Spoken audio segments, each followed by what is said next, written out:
సుస్థిరాభివృద్ధి, sustainable development అని అన్నారు. కొన్ని బిట్స్ దీంట్లో మనకు ఉంటాయి, దాంట్లో చూద్దాం. సుస్థిర అభివృద్ధి, సస్టైనబుల్ డెవలప్మెంట్ అనేటువంటిది ఒక ముఖ్యమైనటువంటి టాపిక్. మనకి ఒక ఇంపార్టెంట్ డెఫినేషన్ దానికి ఉందన్నమాట. ఏంటంటే అది పర్యావరణ విధ్వంసం లేకుండా, పర్యావరణాన్ని విధ్వంసం చేయకుండా జరిగే అభివృద్ధి ఏదైనా సరే, ఆర్థిక అభివృద్ధి ఏదైనా సరే దాన్ని ఏమంటారని అంటే సుస్థిర అభివృద్ధి అని అంటారు అనమాట, సస్టైనబుల్ డెవలప్మెంట్. దీనికి కొన్ని రకాలైనటువంటి గోల్స్ ఇలాంటివన్నీ పెట్టుకొని ప్రపంచవ్యాప్తంగా అందరూ దేశాలకు సంబంధించినటువంటి వాళ్ళందరూ కూడా దగ్గర కూర్చొని కొన్ని లక్ష్యాలు నిర్దేశించుకొని దానికి సంబంధించినంత వరకు అవి ఎంతవరకు సాధించాము అనేటువంటిది మళ్ళీ రివైజ్ చేసుకుంటూ ఉంటారు. దానికి అనుగుణంగా కొత్త లక్ష్యాలు కూడా ఏర్పాటు చేసుకుంటూ ఉంటారనమాట. దీని తాలూకు ముఖ్యమైనటువంటి ఉద్దేశం అదే, సస్టైనబుల్ డెవలప్మెంట్ అని అన్నారు, సుస్థిర అభివృద్ధి. సో పర్యావరణానికి ఎలాంటి విధ్వంసం జరగకూడదు. సో పర్యావరణానికి విధ్వంసం లేనటువంటి ఆర్థిక అభివృద్ధి, దాన్నే మనకి ఏమంటున్నారనంటే సస్టైనబుల్ డెవలప్మెంట్ అని అంటున్నారనమాట. సో ఈ విధమైనటువంటి అభివృద్ధి ప్రక్రియలో పర్యావరణం విలీనం చేయబడుతుంది అని ఉంది అక్కడ. అలాగే వర్తమానంలో అవసరాలు తీర్చుకుంటూ, ప్రజెంట్ ఇప్పుడు ఏదైతే నీడ్స్ ఉన్నాయో ఆ అవసరాలన్నీ కూడా అవి తీర్చుకుంటూ, అలాగే భావితరాలు ఏవైతే ఉంటాయో, వచ్చేటువంటి ఫ్యూచర్ జనరేషన్స్ ఏవైతే ఉంటాయో ఆ జనరేషన్స్ కూడా ఇప్పుడు ఉండేటటువంటి ఏదైతే మనము ఎంజాయ్ చేస్తున్నామో వాటన్నిటినీ కూడా భావితరాలకి అందజేయడంలోనే ఈ సుస్థిరాభివృద్ధి అనేటువంటిది దాని లక్ష్యాలన్నీ కూడా అందులో ఇమిడి ఉన్నాయి. సో దాన్నే ఇండైరెక్ట్గా మనం ఏమంటున్నామంటే సుస్థిర అభివృద్ధి అని అంటున్నాం. ప్రజెంట్ ఉండేటటువంటి ఏదైతే ఉన్నాయో వాటన్నిటిని మనము ఎంజాయ్ చేస్తూ భావితరాలకు కూడా అందేటట్టుగా చేయడం. ఎందుకంటే ఈ కొన్ని సోర్సెస్ అన్నీ ఉన్నాయనంటే, రిసోర్సెస్ ఉన్నాయనంటే ప్రకృతి వనరులు కానీ ఇలాంటివన్నీ కూడా ఏమవుతుంటాయి, కొంతకాలానికి వినియోగించిన తర్వాత అవన్నీ కూడా అంతరించిపోతూ ఉంటాయి, వాటి తాలూకు నిల్వలన్నీ కూడా క్షీణించిపోతూ ఉంటాయి. సో అలాంటప్పుడు భావితరాలకు మనం ఏది కూడా అందజేయలేనటువంటి పరిస్థితి వస్తుంది అనమాట. చెప్పుకున్నాం కదా, మీ జనరేషన్ ఉంది, తర్వాత మీ పిల్లల జనరేషన్ వస్తుంది, ఆ తర్వాత వాళ్ళ పిల్లల జనరేషన్ వస్తుంది. సో ఒకానొక టైంలో ఉండేటటువంటి రిసోర్సెస్ అన్నీ కూడా, ఇప్పుడు మీరు ఎంజాయ్ చేసినటువంటి రిసోర్సెస్ అన్నీ కూడా మీ పిల్లలు వచ్చేటప్పటికి చాలా వరకు తగ్గిపోతూ ఉంటాయి. దానికి ఉదాహరణగా మనం వాటర్ గురించే చెప్పుకోవచ్చు. సో ఈ వాటర్కు సంబంధించినంత వరకు అనేక నిల్వలన్నీ కూడా తగ్గిపోతున్నాయి. ప్రధానమైనటువంటి నగరాల్లోనూ వీటన్నిటిలోనూ కూడా భూగర్భ జలాల తాలూకు పరిమాణం అనేటువంటిది బాగా క్షీణించిపోతుంది. లాస్ట్ టైం ఒక బిట్ ఇవ్వడం జరిగింది మన ఎగ్జామ్లో అనమాట. సో ఎక్కడైతే ఈ భూగర్భ జలాలు క్షీణించి ఉంటాయో ఆ ఏరియాస్ని ఏమంటారు అని చెప్పి ఒక బిట్ ఇచ్చారనమాట. ఏమంటారు వాటిని? డార్క్ ఏరియాస్ అంటారనమాట. డార్క్ ఏరియాస్ అని చెప్పేసి వాటిని అంటారు. ఈ బిట్టే మనకి మొన్న విఏఏ ఎగ్జామ్లో మనకి రావడం జరిగింది, డార్క్ ఏరియాస్ అని అంటారు. అలాగే ఏ ఏరియాస్ అయితే ఇంకా హిట్ లిస్ట్లో చేరడానికి ఇంకా ముందుగా ఉన్నాయో ఆ ఏరియాస్ అన్నిటినీ కూడా ఏమంటామనంటే గ్రే ఏరియాస్ అని అంటాం. సో అవేంటనమాట త్వరలోనే డార్క్ ఏరియాస్గా మారిపోబోతున్నాయి అన్నమాట. సో ఇలాంటి ఏరియాస్లో చాలా ఉన్నాయి, మన ప్రాంతాలకు సంబంధించి అనేక ఉన్నాయి. హైదరాబాద్ రెడీగా ఉంది. ఇప్పుడు చెన్నై కానీ ముంబై కానీ ఈ ఏరియాస్ అన్నింటిలోనూ కూడా చెప్పుకున్నాం కదా, వరదలు వచ్చాయంటే భారీ వర్షాలు పడ్డాయని అంటే వరదలు వచ్చేస్తాయి. అలాగే సమ్మర్ వచ్చింది అని అంటే ఒక చుక్క నీరు దొరకదు. ఇదే ఒక వైపరీత్యం అని అంటాం ఇలాంటి వాటి అన్నింటినీ కూడా. సో ఏంటనమాట అక్కడ ఏం జరిగింది అని అంటే పర్యావరణానికి హాని కలగకుండా అనేటువంటి అంశం దెబ్బతినింది అక్కడ. సో మనం అభివృద్ధి చెందుతున్నాం అనేటువంటి ఉద్దేశంలో ముందుకెళ్ళిపోతున్నామే తప్ప పర్యావరణానికి హాని కలగకుండా అభివృద్ధిని చేస్తున్నామా లేదా అనేటువంటి అంశం అక్కడ మనకే అర్థం కాలేనటువంటి పరిస్థితి అయిపోయింది అనమాట.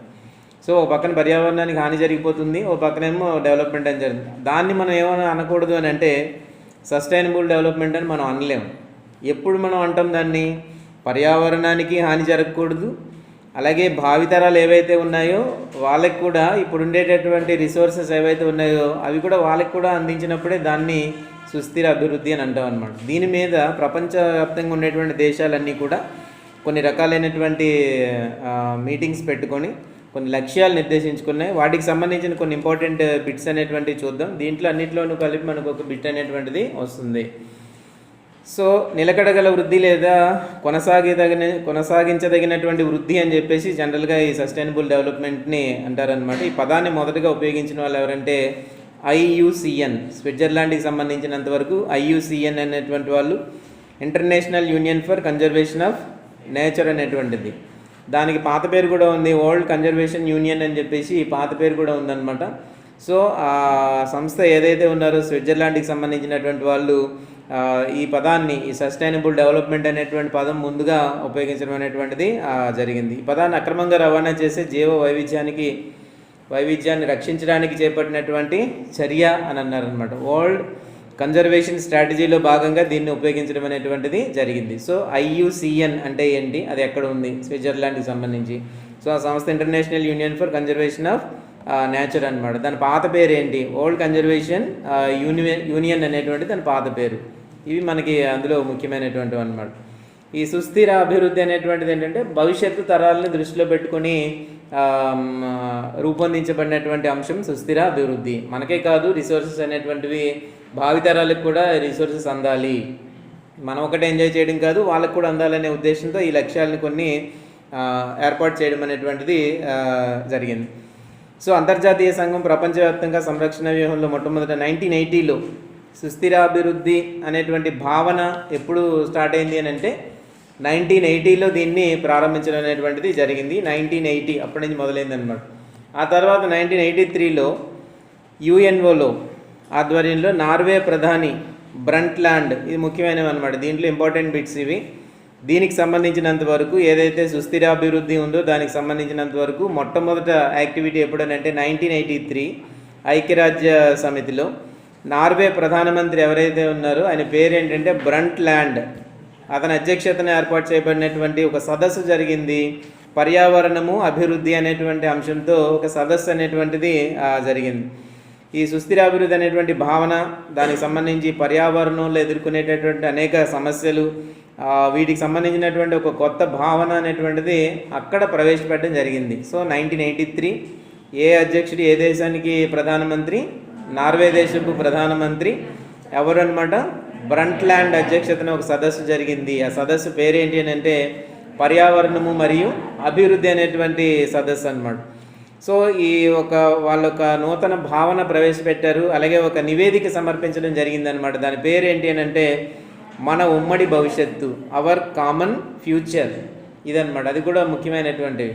1983లో ఏర్పాటు చేసినటువంటి అంటే ఆ బ్రంట్లాండ్ నివేదిక పేరేంటి అని అంటే అవర్ కామన్ ఫ్యూచర్ అనేటువంటిది. సో ఈ బ్రంట్లాండ్ అనేటువంటి ఆయన మొత్తం మీద ఆయన అధ్యక్షతన ఈ మీటింగ్ అనేటువంటిది జరిగింది. దాని తాలూకు స్లోగన్ వచ్చేసరికి మన ఉమ్మడి భవిష్యత్తు. 1987లో దీన్ని ఆమోదించారు. 1988 నుంచి ఇది అమల్లోకి రావడం అనేటువంటిది జరిగింది. సో సుస్థిర అభివృద్ధి అని అంటే మనం సింపుల్గా మనం చెప్పుకున్నాం. బ్రంట్లాండ్ అనేటువంటి వాళ్ళు ఒక నిర్వచనాన్ని ఇవ్వడం జరిగింది, ప్రజల కనీస అవసరాలు తీరుస్తూ. అది కామన్, ఎప్పుడైనా సరే ఏ దేశంలోనైనా సరే కామన్ ఏంటంటే ప్రజల కనీస అవసరాలు అనేటువంటివి ముందుగా తీరుస్తూ భవిష్యత్ తరాల వారికి వనరులు మిగిల్చే విధంగా అన్నీ ఇప్పుడు మనమే వాడేసుకోకుండా భవిష్యత్తులో ఉండేటువంటి తరాల వాళ్ళందరికీ కూడా వాటికి సంబంధించినటువంటి ఫలాలు వాళ్ళకి మిగిల్చాలి అనేటువంటి ఉద్దేశంతో, వాటిని సద్వినియోగం చేసుకోవాలనేటువంటి ఉద్దేశంతో దాన్ని ఏమన్నారంటే వివేకవంతంగా వినియోగించుకోవడం అనే ఉద్దేశంతో సాధించేటటువంటి వృద్ధి లేదంటే అభివృద్ధి ఏదైతే ఉంటుందో దాన్నే సుస్థిర అభివృద్ధి అని అన్నాం. సుస్థిర అంటే స్థిరమైనటువంటి, మంచి అంటే బాగా అనమాట, బాగా స్థిరమైనటువంటి అభివృద్ధి అని మనం చెప్పుకోవచ్చు. స్థిరమైనటువంటి అభివృద్ధి అని అంటే ఉన్న వనరులన్నీ మనమే సద్వినియోగం చేసేసుకుని ఉపయోగించి వేస్ట్ చేసేసే కంటే కూడా భావితరాలకు అవన్నీ అందించాలి అని అంటే కొన్ని లక్ష్యాలు నిర్దేశించుకోవాలని 1983లో నార్వే దేశానికి సంబంధించినటువంటి అధ్యక్షుడు బ్రంట్లాండ్ అధ్యక్షతన ఒక సదస్సు జరిగింది. ఇది మనకి ఇంపార్టెంట్ అనమాట. ఈ అవర్ కామన్ ఫ్యూచర్ అనేటువంటి నివేదిక ఎప్పుడు ఆమోదించారు, 1987లో ఆమోదించారు. అలాగే దాన్ని ఎప్పుడు అమల్లోకి వచ్చిందంటే 1988లో అమల్లోకి వచ్చిందనమాట. బ్రంట్లాండ్ నిర్వచనం ఇది ఇప్పుడు మనం చెప్పుకున్నది అనమాట. ప్రజలు కనీస అవసరాలు తీరుస్తూ భవిష్యత్తు తరాలకి ఇప్పుడు ఉండేటువంటి రిసోర్సెస్ అన్నీ కూడా అందిస్తూ చేసుకునేటటువంటి అభివృద్ధి, సుస్థిర అభివృద్ధి అనేటువంటిది అనమాట. సో దీంట్లో కొన్ని ముఖ్యమైన అంశాలు ఇచ్చారు. పర్యావరణ ప్రాధాన్యత, జీవన ప్రమాణం రక్షించుకోవడం, భవిష్యత్ తరాల వారికి మంచి వనరులు అందజేయడం అనేటువంటివన్నీ కూడా. సో ఇంకా దీంట్లో ఏంటంటే తర్వాత చూస్తే మైకేల్ థామస్ నీతం ప్రకారం సుస్థిరాభివృద్ధి అనేటువంటిది ప్రస్తుత తరాల అవసరాలు తీర్చుకుంటూనే భవిష్యత్ తరాల కోసం పర్యావరణాన్ని మరింతగా మెరుగుపరచడం. ఒక్కొక్కరు ఒక్కొక్క సిద్ధాంతం చెప్పారనమాట. కొన్ని ప్రశ్నలు అలా అడుగుతుంటారనమాట. ప్రస్తుత తరాల అవసరాలు తీర్చుకుంటూ భవిష్యత్తు తరాల కోసం పర్యావరణాన్ని మరింతగా మెరుగుపరచాలని చెప్పిన వారు ఎవరు అని. సో మైకేల్ థామస్ నీథమ్ అనేటువంటి ఆయన దీన్ని చెప్పడం అనేటువంటిది జరిగిందనమాట. సుస్థిర అభివృద్ధి అనేటువంటిది 3 అంశాల సమతుల్య కలయిక. బిట్టు కూడా రావచ్చు అనమాట. సుస్థిర అభివృద్ధి అనేటువంటి దాంట్లో ఉండేటువంటి ప్రధానమైనటువంటి 3 అంశాలు ఏవి అని చెప్పేసి ఏంటంటే పర్యావరణము, రెండోది ఏంటంటే ఆర్థిక వ్యవస్థ, మూడోది ఏంటంటే సమాజము. ఈ 3 అంశాలు కూడా ఇందులో ఉంటాయన్నమాట. సుస్థిర అభివృద్ధి అనేటువంటి దాంట్లో ఈ 3 అంశాలు మనకి మిక్స్ అయి ఉంటాయి. సో పర్యావరణం ఒకటి, ఆర్థిక వ్యవస్థ, మూడోది ఏంటంటే సమాజము. ఈ 3 అంశాలు కూడా ఈ దీంట్లో మనకి మిళితమై ఉంటాయి. దీన్ని మనం బాగా గుర్తుపెట్టుకోవాలి. సో ఇవి బిట్స్ అనేటువంటివి ఇలా రావడానికి అవకాశం ఉందన్నమాట. దాని నిర్వచనాన్ని చెప్పింది ఎవరు అంటే మైకేల్ థామస్. నీథమ్ అనేటువంటి ఆయన ఒక నిర్వచనం చెప్పాడు. అలాగే సుస్థిరాభివృద్ధిలో ఉండేటువంటి అంశాలు ఏవి అని అంటే ఇవన్నీ మనం చెప్పొచ్చు. పర్యావరణము, అలాగే ఆర్థిక వ్యవస్థ మరియు సమాజము అనేటువంటివి 3 ప్రధానమైనటువంటి అంశాలుగా మనం చెప్పుకోవచ్చు. సో దీంట్లో ఇంకొక విషయాన్ని కూడా యాడ్ చేశారనమాట. మొట్టమొదటి 3 అంశాలు మనకి తీసుకున్నారు. తర్వాత ఏంటంటే మరొక విషయాన్ని అందులో యాడ్ చేశారు. ఏంటంటే 4వ అంశంగా సంస్కృతి, సంస్థలు లేదా పరిపాలన, ఈ అంశాలను కూడా దానికి 4వ అంశంగా చేర్చారనమాట. సో డైరెక్ట్గా అడగచ్చు అనమాట. సుస్థిరాభివృద్ధికి సంబంధించినంత వరకు ఉన్నటువంటి 3 అంశాలలో పర్యావరణము, ఆర్థిక వ్యవస్థ, సమాజం అనేటువంటి 3 అంశాలకు కొత్తగా జత చేయబడినటువంటి అంశం ఏది అని చెప్పేసి ఇవన్నమాట. ఏంటి? సంస్కృతి, సంస్థలు లేదా పరిపాలన. వీటన్నిటిని కూడా 4వ అంశంగా దానికి యాడ్ చేయడం అనేటువంటిది జరిగిందనమాట. ఇది మొత్తం మీద. అలాగే సుస్థిరాభివృద్ధి తాలూకు ప్రాధాన్యత కనుక మనం చూసేటట్టయితే 2005-2015 దశాబ్దాన్ని సుస్థిరాభివృద్ధి కోసం విద్య, సో దాన్ని ఇంగ్లీష్లో ఏమన్నారంటే decade of education of sustainable development అని అన్నారనమాట. అది ఒక ఇంపార్టెంట్ బిట్. ఒక దశాబ్దం 2005 నుంచి 2015 దశాబ్దాన్ని ఏమని పిలుస్తారు అని అంటే ఇది మనం రాయాలి. Decade of education of sustainable development అనే విషయాన్ని మనం రాయాల్సి ఉంటుందన్నమాట. అది ఒక దశాబ్దాన్ని ఆ విధంగా గుర్తించారు. ఇంపార్టెంట్ బిట్స్ అవన్నీ కూడా. సుస్థిరాభివృద్ధి కోసం విద్య అనేటువంటిది అక్కడ ఒక ముఖ్యమైనటువంటి బిట్. అది ఆ డికేడ్ని ఆ విధంగా గుర్తించారు, ఒక దశాబ్దాన్ని ఆ విధంగా గుర్తించారనమాట. అది ఇంపార్టెంట్. ప్రపంచవ్యాప్తంగా సుస్థిరాభివృద్ధి ప్రాధాన్యత దృష్టిలో పెట్టుకొని సుస్థిరాభివృద్ధి ప్రాధాన్యతలన్నిటి కూడా పేర్కొనడం అనేటువంటిది జరిగింది. సో అక్కడ దాదాపు ఒక 11 పాయింట్లు అనేటువంటివి ఉన్నాయి. సుస్థిరాభివృద్ధి, దానికి సంబంధించినటువంటి ప్రజల ఉద్దేశాలు, సమాజం తాలూకు రెస్పాన్సిబిలిటీ, అలాగే ఆర్థిక వ్యవస్థని బలోపేతం చేసుకోవడము, వీటన్నిటికి సంబంధించి అక్కడ ఒక దాదాపుగా ఒక 11 అంశాలని మనం అక్కడ చూడొచ్చు. దానికి సంబంధించినంత వరకు ప్రాధాన్యతలు అనమాట. ఏంటి దాని తాలూకు ఇంపార్టెన్స్, లేకపోతే మెయిన్ ఆలోచించవలసిన అంశాలు ఒక 11 వరకు అక్కడ ఇచ్చారు. అలాగే సుస్థిరాభివృద్ధి తాలూకు లక్ష్యాలు అనేటువంటివి అక్కడ ఉన్నాయన్నమాట. ఇప్పుడు ఏదైతే మనం చెప్పుకున్నామో ప్రస్తుతం ఉండేటువంటి వనరులు ఏవైతే ఉన్నాయో వాటిని భవిష్యత్తు తరాల వారికి కూడా అందజేసేటువంటి ఉద్దేశంతో జరిగేటటువంటి అభివృద్ధి, దాన్నే ఏమన్నామనంటే సుస్థిర అభివృద్ధి అని అన్నాం. దానికోసం ప్రాధాన్యతలు, అలాగే దానికి సంబంధించినంత వరకు కొన్ని లక్ష్యాలు, ఇవన్నీ కూడా మనకు అక్కడ ఇవ్వడం అనేటువంటిది జరిగింది. ఇప్పుడు చెప్పుకున్నవన్నీ అందులో ఉంటాయి. ఏదైతే దీంట్లో ఉండేటువంటి ప్రధానమైనటువంటి ఉద్దేశం ఏంటి? పర్యావరణానికి హాని జరగకూడదు. పర్యావరణానికి హాని జరగకుండా జరిగేటటువంటి అభివృద్ధి లేదా ఆర్థిక అభివృద్ధి, దాన్నే మనకి ఏమన్నారంటే సుస్థిర అభివృద్ధి అని అంటాం. సింపుల్గా మనం చెప్పుకోవాలనుకుంటే అదనమాట. సో అవన్నీ ఎలా ఉంచితే యుఎన్ఓ సహస్రాభివృద్ధి లక్ష్యాలు అనేటువంటిది ఒకటి ఉందన్నమాట, ఒక టాపిక్. అది మిలీనియం డెవలప్మెంట్ గోల్స్ అనేటువంటిది ఒక అంశం. దానికి సంబంధించినంత వరకు 2000 సంవత్సరం సెప్టెంబర్ 6-8 తేదీల మధ్య న్యూయార్క్లో ఈ సదస్సు జరిగింది. 189 దేశాలు పాల్గొన్నటువంటి ఈ సదస్సులో 2015 సంవత్సరానికి అభివృద్ధికి సంబంధించినటువంటి క్రింది లక్ష్యాలన్నింటినీ కూడా సాధించాలని చెప్పేసి సహస్రాభివృద్ధి లక్ష్యాలు అని చెప్పేసి మిలీనియం గోల్స్ అనమాట. మిలీనియం డెవలప్మెంట్ గోల్స్ అని అంటారు, ఎండిజి అంటారు వాటిని. సింపుల్గా ఏమంటారంటే మిలీనియం డెవలప్మెంట్ గోల్స్ అని అంటారు అనమాట, ఎండిజి అని అంటారు. సో 2015 సంవత్సరానికి సాధించవలసినటువంటి లక్ష్యాలు ఏవి అని చెప్పేసి ఒక దీన్ని నిర్దేశించుకున్నారు. ఎప్పుడు? 2000లో. 2000 సంవత్సరంలో ఆ సదస్సు ఎక్కడ జరిగింది? న్యూయార్క్లో జరిగింది. ఏ తేదీల్లో జరిగింది? సెప్టెంబర్ 6-8 తేదీల మధ్య జరిగింది అనమాట. సో 2000 సంవత్సరంలో జరిగినటువంటి ఆ సదస్సులో ఎన్ని దేశాలు పాల్గొన్నాయి? 189 దేశాలు అందులో పాల్గొనడం జరిగిందనమాట. సో అప్పుడు ఏం చేశారనంటే 2015 సంవత్సరానికి టార్గెట్ పెట్టుకున్నారు. అంటే 15 ఇయర్స్ అనమాట. 2000లో జరిగింది, 2015కి టార్గెట్ పెట్టుకున్నారు. ఈ 15 ఏళ్ళలో మనం సాధించాల్సినటువంటి లక్ష్యాలు అని చెప్పేసి మిలీనియం డెవలప్మెంట్ గోల్స్ అనమాట, ఎండిజి అని అంటాం. సో వీటిని ఈ లక్ష్యాలని విడుదల చేశారనమాట. కొన్ని లక్ష్యాలు పెట్టుకున్నారు. సో సో అవన్నీ కూడా మనకి ఉన్నాయి. కొన్ని కొన్ని అంశాలు మనం చూస్తే రోజుకి డాలర్ కంటే తక్కువ ఆదాయం కలిగినటువంటి పేదల్ని సగానికి తగ్గించాలి అంటే వాళ్ళందరినీ లేపేయడం కాదు, అర్థమవుతుందా? అంటే సగానికి తగ్గించాలి అని అంటే మరి అంతే కదా, సగానికి తగ్గించాలంటే వెంటనే మన మైండ్లో వచ్చేది ఏంటంటే ఈ పేదలు ఎవరైతే ఉన్నారో అందరినీ తీసుకెళ్ళి ఎక్కడెక్కడో ఇది చేసేయడం అలా అనిపిస్తుంది. అప్పుడు ఉండరు కదా, అలా కూడా సగానికి తగ్గించవచ్చు ఈజీగా. ఇప్పుడు అంతే, అది కాదు ఉద్దేశం. ఇక్కడ ఉద్దేశం ఇలా అది కాదు, వాళ్ళకి సామాజికంగా ఆర్థికంగా సపోర్ట్ ఇస్తూ వాళ్ళకి సపోర్ట్ ఇస్తూ వాళ్ళ ఆర్థిక పరిస్థితిని మెరుగుపరచడం ద్వారా ఆ లిస్టులో లేకుండా చేయడం అంతే తప్ప ఉన్న వాళ్ళందరినీ లేపడం కాదు. అలా కూడా సగానికి తగ్గించేయచ్చు కదా, సగానికి ఏంటి మొత్తం లేకుండా చేసేయచ్చు. కాబట్టి ఆ లక్ష్యం అంటే ఇందులో ఎండీజీ అనేటువంటిది చాలా ముఖ్యమైనటువంటి అంశము. ఎండీజీ అంటారు అనమాట, మిలీనియం డెవలప్మెంట్ గోల్స్. చాలింగ్ ఎండీజీ అంటే అర్థం ఏంటంటే మిలీనియం డెవలప్మెంట్ గోల్స్ అని అర్థం అనమాట. ఎండీజీ 2000 నుంచి 2015 మధ్యలో సాధించాల్సినటువంటి అంశాలు. 189 దేశాలు కూర్చొని దీనికి సంబంధించిన అంశాలు చేసుకున్నాం. అందులో మొట్టమొదటి పాయింట్ ఏంటంటే డాలర్ కంటే తక్కువ ఆదాయం. డాలర్ ఇప్పుడు ఎంత ఉంది? ప్రస్తుతానికి 74 రూపాయల దాకా ఉందన్నమాట. సో 74 రూపీస్, చాలా ఎక్కువ. రూపాయి విలువ చాలా తగ్గిపోయింది ఒక రకంగా చెప్పాలి అంటే. సో 74 రూపాయలు ఒక డాలర్ విలువ ఉంది. సో రోజుకి 74 రూపాయల కంటే తక్కువ సంపాదించేటువంటి వాళ్ళు ఎవరైతే ఉంటారో వాళ్ళు అంతకన్నా ఎక్కువ కొనుగోలు శక్తి ఉండేటట్టుగా వాళ్ళకి అనేక రకాల పథకాలు ఇవన్నీ కూడా ప్రవేశపెట్టి వాళ్ళ ఆర్థిక వ్యవస్థ లేకపోతే వాళ్ళకి సంబంధించినటువంటి ప్రమాణాలు, ఆర్థిక ప్రమాణాలని బాగుపరచాలని చెప్పేసి ఒక టార్గెట్గా పెట్టుకున్నారనమాట. అలాగుంటాయి ఈ లక్ష్యాలన్నీ కూడా. దాదాపుగా మీరు ఎలా చూసేటట్టయితే ఇంకా చూడండి ఉన్నాయి. 2015 నాటికి స్కూల్కి వెళ్ళగలిగిన పిల్లలంతా ప్రాథమిక విద్య పూర్తి చేసేలాగా చర్యలు తీసుకోవాలి.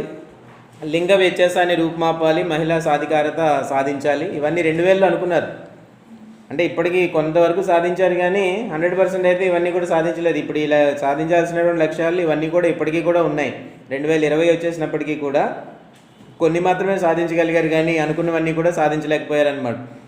సో మాతా శిశు మరణాలన్నింటినీ కూడా తగ్గించడం కొంతవరకు బెటర్మెంట్ అయింది. 15 ఏళ్ళలో చాలా వరకు బెటర్మెంట్ అయింది. గర్భిణీ స్త్రీలకు పోషకాహారం తగినంతగా అందుబాటులో ఉంచడం అనేటువంటిది. హెచ్ఐవి, ఎయిడ్స్, మలేరియా, ఇతర వ్యాధుల వ్యాప్తి నివారించాలి. వీటికి సంబంధించిన చికిత్సా సదుపాయాలన్నీ కూడా ప్రజలందరికీ అందుబాటులోకి తీసుకురావాలనేటువంటి అంశాలు. అలాగే ప్రతి దేశం చేపట్టే ఆర్థిక అభివృద్ధి కార్యక్రమాల్లో ఈ ఏవైతే సుస్థిర అభివృద్ధి లక్ష్యాలు ఏవైతే ఉన్నాయో వాటన్నిటిని కూడా కలిపి పర్యావరణ వనరుల నష్టాన్ని తగ్గించే విధంగా ప్రయత్నాలు అనేటువంటివి చేయాలి. మెయిన్ గోల్ అదే కదా, సుస్థిరాభివృద్ధికి మెయిన్ గోల్ అదే. పర్యావరణం దెబ్బతినకుండా భవిష్యత్తు తరాలకి ఇప్పుడు ఉండేటువంటి వనరులన్నీ కూడా అందించడమే సుస్థిర అభివృద్ధి. సింపుల్గా చెప్పాలంటే జీవ వైవిధ్యం, బయోడైవర్సిటీని అంతటినీ కూడా కాపాడుకుంటూ ఉండాలి. దానివల్ల ఆ నష్టాలన్నింటినీ కూడా తగ్గించాలి. 2015 నాటికి తాగునీరు, పారిశుద్ధ్య సదుపాయాలు లేనటువంటి జనాభాలో కనీసం సగం మందికైనా సరే ఈ సౌకర్యాలన్నీ కూడా కల్పించాలని చెప్పేసి, అలాగే 2020 కల్లా ప్రపంచవ్యాప్తంగా మురికివాడల్లో ఉండేటటువంటి 100 మిలియన్ల జనాభా యొక్క జీవన ప్రమాణాలన్నీ కూడా మెరుగుపరచాలని చెప్పేసి కొన్ని లక్ష్యాలను ఇక్కడ పెట్టుకున్నారు. వీటన్నిటిని కూడా ఏమంటారంటే సహస్రాభివృద్ధి లక్ష్యాలు, మిలీనియం డెవలప్మెంట్ గోల్స్. ఇంపార్టెంట్ ఎండీజీ అని అంటారనమాట. ఇవి మనం గుర్తుపెట్టుకోండి. 2000 to 2015 మిలీనియం డెవలప్మెంట్ గోల్స్ అనేవి ఎండీజీ. అలాగే తర్వాత అవి ఒక రకమైనటువంటి గోల్స్ అయితే, రెండో రకమైనటువంటి అనమాట ఏంటంటే సస్టైనబుల్ డెవలప్మెంట్ గోల్స్ అనేటువంటివి ఒకటి ఉన్నాయి. ఇప్పుడేమో ఎండీజీ మనం చూసాము, ఇప్పుడు ఏంటంటే ఎస్డీజీ, సస్టైనబుల్ డెవలప్మెంట్ గోల్స్ అనేటువంటి ఒకటి. యుఎన్ఓకి సంబంధించినటువంటి సుస్థిరాభివృద్ధి తాలూకు లక్ష్యాలు. ఇంతకుముందు ఏంటంటే సహస్రాభివృద్ధి, ఆ లక్ష్యాలు మనం చూసాము. ఇవేంటంటే సుస్థిరాభివృద్ధికి సంబంధించినటువంటి లక్ష్యాలు అని చెప్పేసి మరొక లక్ష్యాలను మనం ముందుకు తీసుకొచ్చారు. ఇదేంటంటే దీన్ని ఏమని పిలుస్తారంటే ప్రధానంగా ఎజెండా 2030 అని పిలుస్తారు. ఇంపార్టెంట్ బిట్స్ అనమాట ఇవన్నీ కూడా. ఎజెండా 2030 అదేంటంటే సస్టైనబుల్ డెవలప్మెంట్ గోల్స్ అని అంటాం అనమాట. ఎస్డిజి ఇంతకుముందు ఉన్నవేంటి?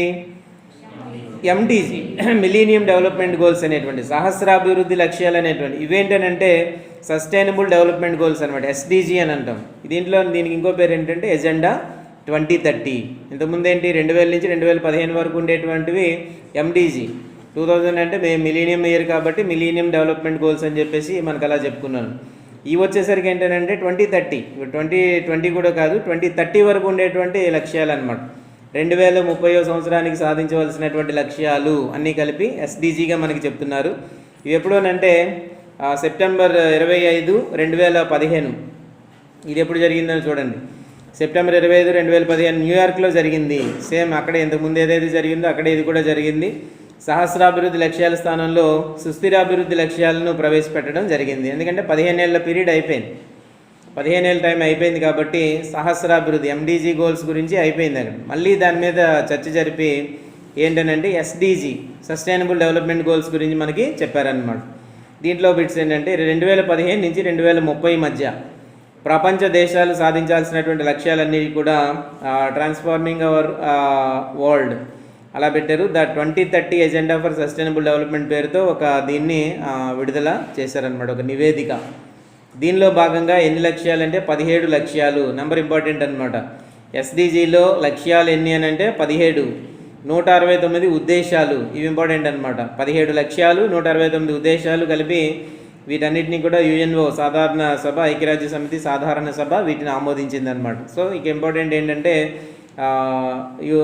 సుస్థిరాభివృద్ధి ఏదైతే ఉందో ఎస్డిజికి సంబంధించినటువంటి లక్ష్యాలన్నీ 17, అలాగే ఉద్దేశాలు ఎన్ని అనమాట 169 వీటిని ఆమోదించారనమాట. ఈ లక్ష్యాల రూపకల్పనకు 30 మంది సభ్యులతో 2013లో ఏర్పాటైనటువంటి కమిటీ ఏది అని అంటే ఓపెన్ వర్కింగ్ గ్రూప్, OWG అని అంటారనమాట. ఓపెన్ వర్కింగ్ గ్రూప్ అనేటువంటిది ఒక కమిటీ ఏర్పాటయ్యి ఈ లక్ష్యాలన్నింటినీ కూడా నిర్దేశించడం అనేటువంటిది జరిగింది. సో మనకు అక్కడ ఒక టేబుల్ ఒకటి మనకి కనిపిస్తుంది. దాంట్లో మనం చూసేటట్టయితే ఏంటంటే సహస్రాభివృద్ధి లక్ష్యాలు ఇయర్స్ వచ్చేసరికి 2000 నుంచి 2015 వరకు, అలాగే సుస్థిరాభివృద్ధి లక్ష్యాలు 2015 నుంచి 2030 వరకు. ప్రతి 15 ఏళ్ళకి ఒక్కొక్కసారి ఇది ఏర్పాటవుతుంది అనమాట.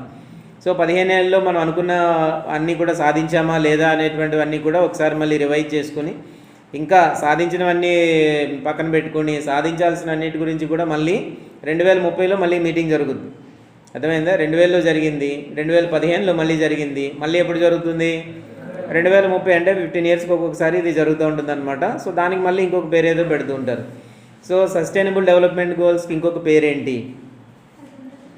ఎజెండా 2030 అనమాట. ఇంపార్టెంట్గా మనం గుర్తుపెట్టుకోవాల్సింది ఏంటంటే ఎజెండా 2030 అని చెప్పేసి దీన్ని మనకి అంటారు. సో 2000 నుంచి 2015 నాటికి 8 సహస్రాభివృద్ధి లక్ష్యాలు, తదనుగుణంగా 2015 30 సంవత్సరాల కాలానికి ఏర్పరిచినటువంటి 17 సుస్థిరాభివృద్ధి లక్ష్యాలు ఒక టేబుల్ రూపంలో మనకి అక్కడ ఇవ్వడం అనేటువంటిది జరిగింది. సో 2000 నుంచి 2015 వరకు ఉండేటువంటి ఎండిజి ఏదైతే మిలీనియం డెవలప్మెంట్ గోల్స్ ఎన్ని అనమాట 8 లక్ష్యాలు పెట్టుకున్నారు. అలాగే ఎస్డిజికి వచ్చేసరికి 17 లక్ష్యాలు పెట్టుకున్నారనమాట. ఒక టేబుల్ అక్కడ ఉంది, అందులో మనం చూస్తే కటిక పేదరికాన్ని, ఆకలిని రూపుమాపడము అలా ఉంటుంది. లేటెస్ట్కి వచ్చేసరికి 2015 నుంచి 30కి వచ్చేసరికి పేదరికాన్ని రూపుమాపడము, ఆకలి రూపుమాపడం, అలాగే సార్వజనీయంగా ప్రాథమిక విద్యను అందించడం అనేటువంటిది ఒక గోల్గా పెట్టారు. ఇప్పుడు వచ్చేసరికి ఎజెండా 2030లో ఏముంది అంటే విద్యా కల్పనలో సమానత్వము, సమ్మిళితమైనటువంటి లక్ష్యాలని సాధించాలి అనేటువంటి గోల్. చిన్న మోడరేషన్ అనమాట, కొద్దిగా మార్చారు. లింగ సమానత ప్రోత్సహించడం అనేటువంటిది. ఆడవాళ్ళు మగవాళ్ళు, ఇప్పుడు ఆడవాళ్ళు చదవడానికి ఎక్కువ కొన్ని కంట్రీస్ కూడా ఒప్పుకో, చాలా దేశాల్లో చదవడానికి కూడా అవకాశం అనేటువంటిది లేదు. సో లింగ వివక్షత ఏదైతే ఉందో దాన్ని అంతటినీ కూడా రూపుమాపాలి. ఆడవాళ్ళు మగవాళ్ళు ఎలాగైతే చదువుకుంటున్నారు ఆడవాళ్ళకు కూడా అలాంటి అవకాశాలే కల్పించాలి. ఆ మగవాళ్ళు ఎలాగైతే ఎలక్షన్స్లో పాల్గొంటున్నారు, లేకపోతే అనేకమైనటువంటి అంశాల్లో ఎలాగైతే పాల్గొంటున్నారో అలాగే కూడా ఆడవాళ్ళకు కూడా అలాంటి అంశాల్లోనే వాళ్ళకి ఇంపార్టెన్స్ ఇవ్వాలనేటువంటిది ఒక టాపిక్ అనమాట. పేదరికము, ప్రాథమిక విద్య ఎలా ఉన్నాయో లింగ వివక్షత అనేటువంటిది కూడా ఒక ప్రధానమైనటువంటి అంశం ప్రపంచవ్యాప్తంగా ఇప్పుడు చెప్పుకోదగింది అనమాట. సో దాన్ని కూడా రూపుమాపాలని చెప్పేసి 15 ఏళ్ళకు టార్గెట్గా పెట్టుకోవడం జరిగింది. శిశు మరణాలు తగ్గించడము అది ఎప్పటికీ ఉంది. ఆరోగ్య జీవన ప్రమాణాలన్నీ కూడా అందించాలని చెప్పేసి, పర్యావరణాన్ని కాపాడుకోవడము దానికి సంబంధించినటువంటి అంశాలన్నీ ఉన్నాయి. అలాగే ప్రపంచ భాగస్వామ్యాలు తోడ్పాటు అనేటువంటిది ఒక అంశం. మొత్తం 8 ఎండిజీలు ఎన్ని అనమాట లక్ష్యాలు 8, ఎస్డిజి లక్ష్యాలు ఎన్ని 17. ఇవి మనం బాగా గుర్తుపెట్టుకోవాలి. ఈ నెంబర్ ఇంపార్టెంట్ అనమాట, ఫిక్స్డ్గా పెట్టారు అలాగా. కాబట్టి దాన్ని మనం చూసేటట్టయితే ఈ సహస్రాభివృద్ధి దానికి సంబంధించినటువంటి లక్ష్యాలు భారత్ ఏ విధంగా దానికి రెస్పాండ్ అయింది ఏంటనేది మనం ఒకసారి చూసుకునేటట్టయితే సో దీంట్లో 18 టార్గెట్స్ 63 ఇండికేటర్స్ ఉన్నాయని చెప్తున్నారనమాట. సహస్రాభివృద్ధి లక్ష్యాలకు వచ్చేసరికి లక్ష్యాలు 18గా 63 ఇండికేటర్స్ ఉన్నాయి. వీటిని సవరించిన తర్వాత 8 లక్ష్యాలు అయ్యాయి. మొట్టమొదటిసారిగా రూపొందించినటువంటివి ఏంటి అని అంటే 18 టార్గెట్స్ పెట్టారు, అలాగే 63 ఇండికేటర్స్ పెట్టారు దీనికి సంబంధించినంత వరకు. వీటినే మళ్ళీ సవరించి ఏం చేశారంటే 8 లక్ష్యాలుగా కుదించారు అన్నింటినీ కూడా. ఇప్పుడు చెప్పుకున్నాం కదా, ఈ సహస్రాభివృద్ధి లక్ష్యాలు అనేటువంటి వాటిని 8 లక్ష్యాలుగా కుదించేయడం అనేటువంటిది జరిగింది. టార్గెట్స్ ఏంటంటే 21 టార్గెట్స్ 60 ఇండికేటర్స్, అవి అలా గుర్తుపెట్టుకోండి. సో ఈ సహస్రాభివృద్ధికి సంబంధించినంత వరకు గోల్స్ 8, టార్గెట్స్ ఏమో 21, ఇండికేటర్స్ ఏమో 60. అలా ఒక ఈక్వేషన్ మనం గుర్తుపెట్టుకోవాల్సి ఉంటుంది. సో దీంట్లో మొట్టమొదటి 18 టార్గెట్స్లో మనం చూసేటట్టయితే 1 నుంచి 11 మరియు 18 అనేటువంటివి మన భారతదేశానికి సంబంధించినటువంటి టార్గెట్స్ అనమాట. ఆ లిస్ట్లో వస్తున్నాయి. ఇదేంటంటే గ్లోబల్గా చూసుకుంటాం, ప్రపంచవ్యాప్తంగా అనుకునేటువంటి లక్ష్యాల్లో 1 నుంచి 11 వరకు భారత్కి సంబంధించినవి, అలాగే 18వ లక్ష్యం కూడా భారత్కి సంబంధించినటువంటి లక్ష్యం. మొత్తం భారతదేశానికి సంబంధించినటువంటి ఇండికేటర్స్ ఏంటంటే 35 ఇండికేటర్స్ ఉన్నాయి. సో ఈ 2015 సంవత్సరం నాటికి సాధించబడాలనేటువంటిది అక్కడ ఉద్దేశం అనమాట. ఆ ఉద్దేశంతో వీటన్నిటిని కూడా ఏర్పాటు చేయడం జరిగింది. ఇది సింపుల్గా దీనికి సంబంధించినటువంటిది.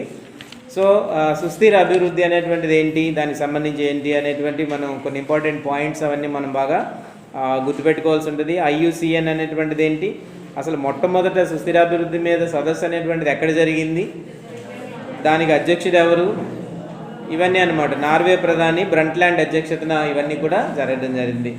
సో అలాగే వాళ్ళ ప్రవేశపెట్టినటువంటి నివేదిక ఏంటి అనేటువంటిది, మన ఉమ్మడి భవిష్యత్తు అనేటువంటి ఒక నివేదిక ప్రారంభించారు. అలాగే ఈ బ్రంట్లాండ్ ఒక నిర్వచనాన్ని కూడా ఇవ్వడం అనేటువంటిది జరిగింది.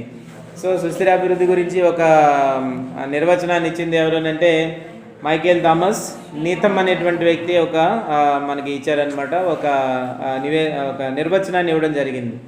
సుస్థిరాభివృద్ధి ఎన్ని అంశాల కలయిక, 3 అంశాలు. సో 3 అంశాలు మనం చూస్తే ఏంటంటే పర్యావరణము, ఆర్థికాభివృద్ధి, సమాజం అనేటువంటిది. దానికి తోడు ఇంకొక దాన్ని యాడ్ చేశారు, దానికి పాలన, సంస్కృతి, సంస్థలు, పరిపాలన అనేటువంటి అంశాలు 4వ దానిగా యాడ్ చేశారు సుస్థిరాభివృద్ధికి సంబంధించినంత వరకు. సో 2005, 2015 దశాబ్దాన్ని ఏమన్నారు అని అంటే సుస్థిరాభివృద్ధి కోసం విద్య అనేటువంటి ఒక దశాబ్దంగా ప్రకటించారు.